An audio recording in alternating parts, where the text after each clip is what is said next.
బిడ్డల లక్షణం ఎలా ఉంటుందంటే, అమ్ముందిగా నాన్నగారికి ఏమిటి అంటారు. నాన్నగారు అమ్మ విషయంలో అమ్మకేమిటి, నాన్నగారు ఉన్నారు కదా చక్కగా చూసుకుంటూ ఉంటారు కదా, నాన్నగారు ఉండగా ఇంక అమ్మకి బెంగ ఏమిటి అంటారు. నాన్నగారు అమ్మ దగ్గర ఉంటే అన్న నా మాటలో అర్థం వేరొకటి. ఏవి పెడర్థాన్ని తీసుకోకండి, ఎక్కడికైనా దూరంగా వెళ్ళినప్పుడు అని నా ఉద్దేశ్యం అంతే. అదే మళ్ళీ తిరిగి వెళ్ళిపోయాడు అనుకోండి, తన భార్య ఉన్న చోటికి కొడుకు చాలా సంతోషంగా ఉంటాడు. అమ్మయ్య పర్వాలేదు, నాన్నగారు మళ్ళీ అమ్మ దగ్గరికి వెళ్ళిపోయారు కాబట్టి అమ్మ వేళ పట్టున ఏం పెట్టాలో అది పెడుతుంది, మళ్ళీ నాన్నగారికి విశ్రాంతి లభిస్తుంది, నాన్నగారు సంతోషంగా ఉంటారు, కొడుకు ఒక పెద్ద ఆనందం. కాబట్టి అమ్మ ఉంటే నాన్నగారికి ఉపశాంతి, నాన్నగారు ఉంటే అమ్మకి ఉపశాంతి. కాబట్టి మా అమ్మ లక్ష్మీదేవి వల్ల నువ్వు సనాథుడవు, సరే నువ్వు ఉండడం చేత మా అమ్మ మాకెప్పుడూ ఐదోతనం ఉన్న సర్వమంగళ. కాబట్టి మీ ఇద్దరూ ఒకరికొకరు ఉండగా మీరు అనాథలు కారు. కాబట్టి అసలు ఈ బ్రహ్మాండమునందు అనాథ అన్న మాటే లేదు. అసలు ఈ మాట ఎందుకు వచ్చిందని అడిగాడు. అసలు ఈ మూడక్షరాల మాట అర్థం లేని మాట, ఈ మాట తీసేయాలి లోకంలో అన్నది.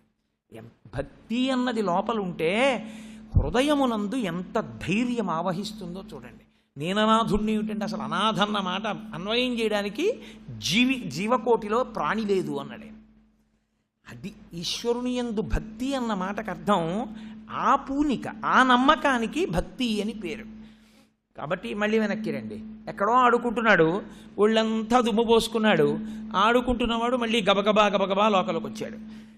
ఆ మాట అన్నాను కదా, జగదీశ్వరునకు చన్నిచ్చు తల్లిగా ఏమి నోము నోచే ఈ యశోద, పుత్రుడంచు అతని పోషించు తండ్రిగా నందుడేమి చేసే నందితాత్మ.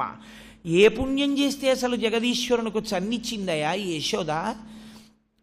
ఏ పుణ్యం చేస్తే లోకములను రక్షించేటటువంటి పరమాత్మని నేను పోషించేవాడిని అంటున్నాడు నందుడు తండ్రిగా. వీడిని నేనే పోషిస్తున్నాను, వీడికి అన్నం తీసుకొస్తున్నాను, వీడిని పెంచి పెద్ద చేస్తున్నానంటాడు నందుడు. ఆయన్ని పెంచి పెద్ద చేయడమా?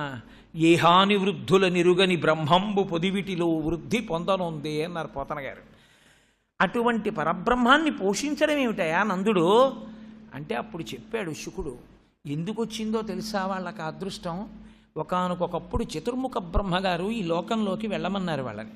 వాళ్ళిద్దరూ ధరాద్రోణులనబడేటటువంటి వసువులలో ఒక వసువు ఆ ద్రోణుడు, ఆ భార్యాభర్తలు వాళ్ళని తమ అంశతో భూలోకం మీద జన్మించమన్నారు. జన్మించమంటే వాళ్ళన్నారు, జన్మించడానికి మాకు అభ్యంతరం లేదు, జన్మిస్తాం, కానీ ప్రతి క్షణం పరమేశ్వరుణ్ణి కాపాడుకోవాలి అనేటటువంటి లక్షణంతో ఆయనకే ఉపచారములు చేస్తూ ఆయనని రక్షించుకుని పెంచి పోషించుకోగలిగిన స్థితి మాకు ఇస్తావా అన్నారు.